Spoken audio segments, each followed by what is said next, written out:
eventually, right around 64, 65 was when we actually started sending in troops who were engaged in combat missions. What was the question again? Biggest success? Biggest success.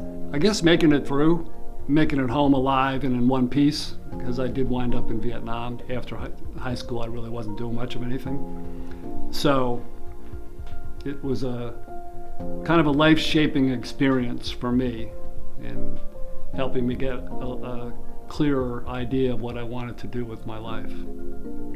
Well, at the end of the war, there was this Paris Peace Treaty, and the Paris Peace Treaty respected the sovereignty of the North Vietnamese government and the sovereignty of the South Vietnamese government.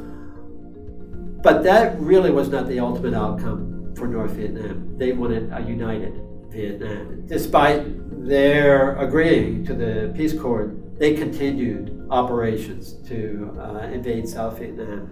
And ultimately, the peace treaty was signed in 1973. By 1975, North Vietnam had defeated South Vietnamese forces and united the country. In the middle of my year in Vietnam, I was transferred to a new company. It was a transportation company. They wanted me to be a radio man for this transportation company. They introduced me to this guy. His name was Nick, and he had about 3 weeks to go.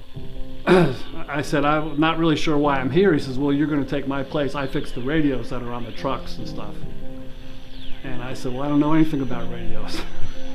And he says, oh, well, they thought you did. And he said, I can teach you what you need to know. Not all that much happens to the radios anyway.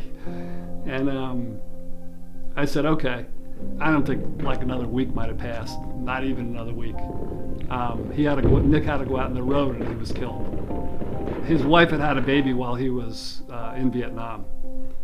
So I just remember always thinking that was pretty tragic that not only that he died, I mean, once he dies, what does he know, right? He's dead. But for that child to never get to know his dad, never get to have a father. So I just thought that was that's tragic to me.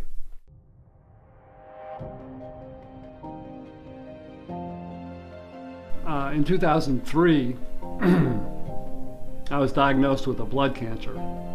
It's related to Agent Orange, which was a defoliant that was used in Vietnam to kill plant life. So it would be easier to see the enemy. And it turned out that causes half a dozen different cancers. Life expectancy was pretty like 2 to 3 years. Dealing with the possibility of our sons, my sons having to grow up without their dad, that was a hard thing to deal with. We had this project called the Vietnamization of Vietnam. We went into villages that had been destroyed and we tried to rebuild them and put in schools and medical communities. Well, the Viet Cong would come along and destroy those things. So there was just this constant turmoil going on in South Vietnam. We didn't have anything with that many kids in the family. Food is always scarce. Not even gravy stands a chance of being left over. Simple things like we would go, like the rain, we would go out, run out and play in the rain and build a kite and play kite. Things like that. It's really simple, but very happy and very very loving. And I don't think we're ever going to go back to that lifestyle anymore, but I could remember it's very humble. We knew ahead of time that the war would end because of my brothers serving in the Vietnamese Air Force, and so we were just frantically trying to find ways to get out of Vietnam, however we can. I have 5 brothers who were still active in the Vietnamese Air Force. And so it was illegal for them to leave their post. So Quy, my sister, at that time, Quy was 26, I was 16, and Quy had a 1-year-old son at that time. So 3 of us was the first to get out of Vietnam a week before the war ended, because Quy had a friend. Phương was married to American soldier who worked at the the embassy. And so his job was to move all of the personnel, U.S. personnel or property out of Vietnam.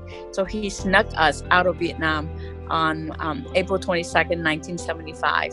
So we stay friends ever since. We're forever grateful to him. Yeah. Well, from that point on, the public support for the war effort really started to wane, and you start getting some unrest, civil unrest, some demonstrations and sit-ins and protests, and people burning their draft cards, etc. And with some of the downside of all this, our people started to question the truth of some of the projections by our government, particularly the president. The chance for me to go to college, let alone graduate school, was very, very slim, just because I am a girl and my family probably couldn't afford for it. And so my life era changed forever the day that I left Vietnam. I still can remember the saddest part of my life was leaving that day, not being able to say goodbye to my father, because he said that, you know, there's still that chance that you could be caught, you could be still here. So it would be a bad luck for him to say goodbye. So he didn't. And he took off to work, and that was the last time I ever seen him, because he died 2 years later.